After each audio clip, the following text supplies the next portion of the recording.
जैन मित्रांनो, जय शिवराय. मी AK police. जर तुमचे ब्रेक फेल झाले तर तुम्ही काय करणार मित्रांनो? जर तुमचे ब्रेक फेल झाले तर तुम्ही म्हणणार साईड रेलिंगवर ठोकायचे, नका करू. सेकंड, तुम्ही डायरेक्ट हँड ब्रेक ओढणार. तसं कधीच करू नका. तुमचा ब्रेक जर लागला नाही, डायरेक्ट जर हँड ब्रेक ओढला तर तुमची गाडी होऊ शकते पलटी.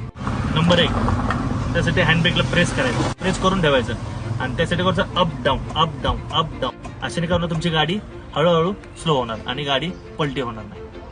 तुमचं जर हँड ब्रेक जर खराब असेल, काय करायला लागेल? इंजिन ब्रेकनी तुम्ही गाडी थांबवू शकता.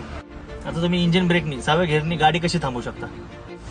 5 ला घ्यायला लागेल. 5 नंतर ना 4, 4 नंतर ना 3, हळूहळू 3 नंतर ना 2 आणि एकदम थोडा वेळ थांबून 4-5 सेकंद थांबून फर्स्ट. गाडी तुमची स्लो स्लो स्लो थांबल आणि तुमचा ऍक्सिडेंट व्हायचा टाळेल. आणि महत्वाचं म्हणजे गाडी चालवताना सावकाश चालवा.